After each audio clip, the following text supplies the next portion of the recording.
السلام علیکم ورحمۃ اللہ وبرکاتہ نحمده ونصلی علی رسولہ الکریم اما بعد۔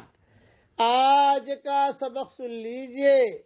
آج کے سبق کی سرخی ہے پیارے اللہ سے محبت کیجئے، پارٹ نمبر 29۔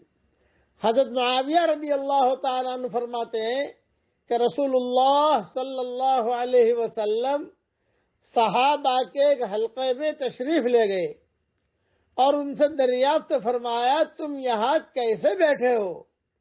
انہوں نے عرض کیا، ہم اللہ تعالیٰ کا ذکر کرنے اور اس بات کا شکر ادا کرنے کے لیے بیٹھے ہیں کہ اللہ تعالیٰ نے ہم کو اسلام کی ہدایت دے کر ہم پر احسان فرما کیا ہے۔ رسول اللہ صلی اللہ علیہ وسلم نے ارشاد فرمایا، اللہ کی قسم، کیا تم صرف اسی وجہ سے بیٹھے ہو؟ صحابہ نے عرض کیا، اللہ کی قسم، صرف اسی لیے بیٹھے ہیں۔ رسول اللہ صلی اللہ علیہ وسلم نے ارشاد فرمایا، میں نے تمہیں جھوٹا سمجھ کر قسم نہیں لی، بلکہ بات یہ ہے کہ جبریل علیہ السلام میرے پاس آئے تھے اور یہ خبر سنا گئے ہیں کہ اللہ تعالی تم لوگوں کی وجہ سے فرشتوں پر فخر فرما رہے ہیں۔ یہ حدیث مسلم شریف میں ہے۔ کتنی بڑی فضیلت ہے، گھر میں بیٹھو، ذکر کا حلقہ کرو اور صرف اللہ کے لیے بیٹھو اور کوئی غرض نہ ہو، اس پر یہ فضیلت ملے گی۔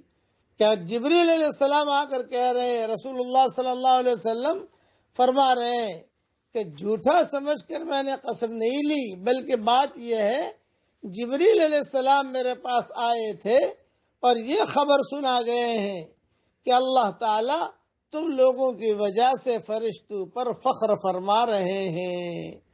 سبحان اللہ۔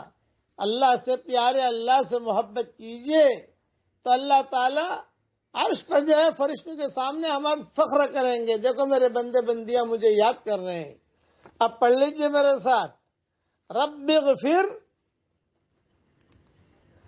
وارحم